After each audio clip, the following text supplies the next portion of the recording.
The entire lecture hall went silent when Professor Richard Hale pointed at the door and said the words that would change everything. Pack your things and leave. Someone like you doesn't belong in this university. Hundreds of students watched as a quiet girl stood frozen beside her desk. Her name was Emily Carter. She was not the loudest student. She was not the most popular. She never raised her hand unless she was absolutely sure. But behind those quiet eyes was a mind that was about to shock the entire world. Professor Hale looked at her old backpack, her worn-out clothes, and the notebook filled with handwritten equations. Then he laughed. You think you can challenge my research with a few pages from a notebook? Emily looked down. Her hands tightened around the notebook because she knew something he didn't. Those pages contained a solution that the greatest scientist on Earth had spent 30 years searching for. But nobody believed the quiet student. Not yet. Emily Carter came from a small town where everyone knew everyone. She grew up fixing broken radios with her father in their tiny garage. While other kids played outside, Emily spent nights looking at the stars and wondering how the universe worked. Her father always told her, quiet people often see things others miss. But after he passed away, Emily had to fight through life alone. She worked part-time jobs. She repaired old computers. She saved every dollar just to afford her education. Getting into the university was the biggest moment of her life. It was a place where the world's brightest minds gathered, a place where she believed her ideas would finally matter. But she quickly learned something.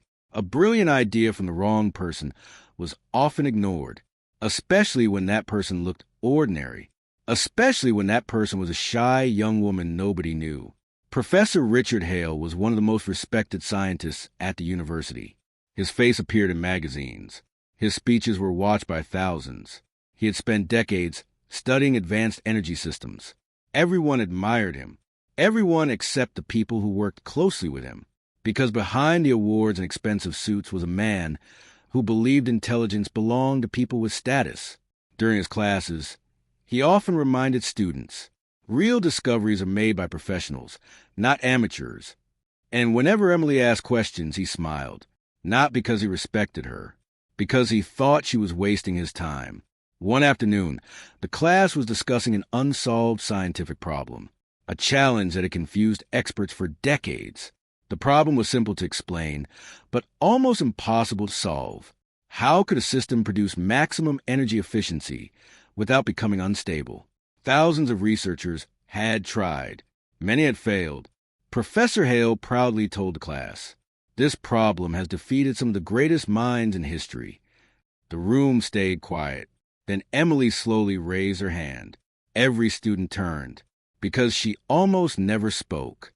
Professor Hale sighed. "Yes, Emily?" She stood.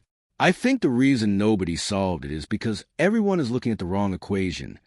The classroom became uncomfortable. Professor Hale stared at her. "The wrong equation?" Emily nodded. "I think the entire model has a missing variable." A few students looked at each other. Some laughed. Professor Hale smiled. A cold smile. "Are you suggesting that decades of research are wrong?" Emily hesitated. "I'm suggesting there might be another way." Professor Hale walked toward her. "Show us." Emily opened her notebook. The pages were filled with calculations, handwritten formulas, diagrams, years of work. She explained her theory. For 5 minutes, nobody spoke, because slowly, something strange happened. The room stopped laughing.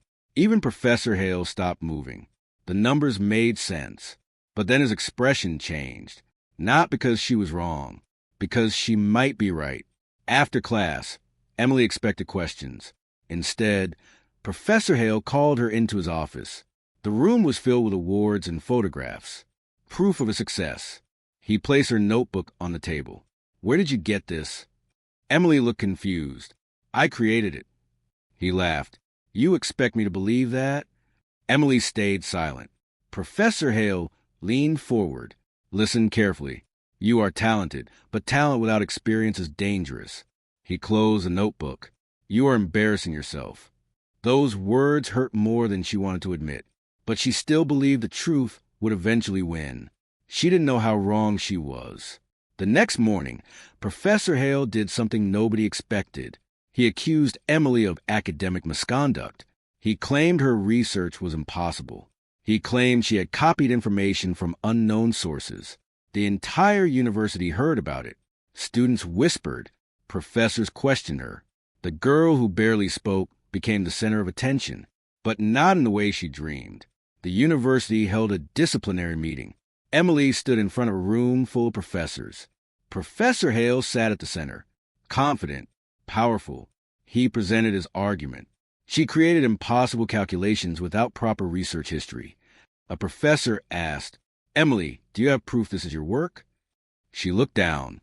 For a moment, she had nothing to say, because the truth was hidden in the one place nobody would think to look: her old computer, the broken one sitting in her small apartment. Before she could explain, Professor Hale interrupted. "This is exactly the problem. Intelligence requires discipline." Then he said the sentence everyone remembered. People like her confuse imagination with genius. Emily felt every eye in the room, judging, doubting, rejecting. And then the decision came. Expelled. Emily walked through the university gates carrying her notebook, the same notebook everyone ignored, the same notebook that contained the answer nobody had found. She sat on a bench outside and stared at the building. Years of work, gone. Her dream, gone. But then her phone rang. It was an unknown number. She almost ignored it. Almost. "Hello," a voice answered. "Am I speaking with Emily Carter?" "Yes." "This is Dr. Samuel Reed from the International Research Institute." Emily froze. "I'm sorry, what?" The man continued. "We received a copy of your equation." Emily's heart started racing. "What copy?" There was silence. Then he said, "Professor Hale accidentally uploaded part of your research file during his presentation preparation." Emily looked toward the university building. "What did you find?" The man's voice changed. "We found something impossible."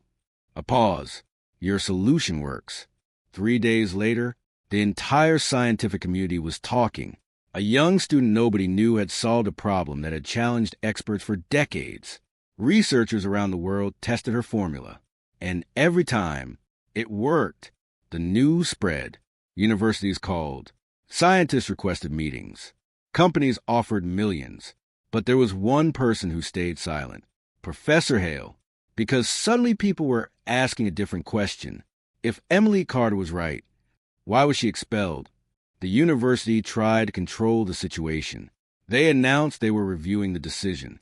They wanted to bring Emily back, but Emily refused, not because she hated them, because she remembered standing alone in that room.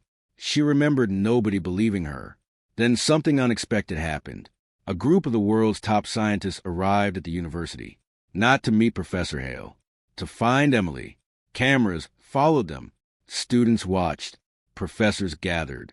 And the same hallway where Emily was humiliated became the place where history changed. Professor Hale finally confronted her. "You made your point." Emily looked at him. "I wasn't trying to make a point." "Then what were you trying to do?" She held her notebook. Find an answer. For the first time, Professor Hale had nothing to say, because he realized something. He spent years trying to prove he was the smartest person in the room. But Emily spent years trying to understand the world. And that difference changed everything. The university held a public ceremony. The same room where Emily was expelled was filled with scientists, reporters, and students. The university president walked to the microphone. "We failed to recognize a remarkable mind." Then he looked at Emily. "Her work will change the future of science." Everyone stood. Everyone applauded, except Professor Hale. He sat quietly. Watching the student he rejected receive the respect he spent his entire life chasing. Months later, Emily opened a new research center.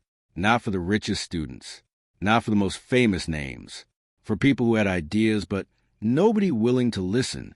On the first day, a nervous student approached her. "I have an idea, but it might sound stupid." Emily smiled. She remembered those words. She remembered being that person. She said, "The world has ignored great ideas before." She looked around the room. "But that doesn't mean they aren't great." And that was the moment everyone understood. The quiet student was never powerless. She was simply waiting for the world to catch up.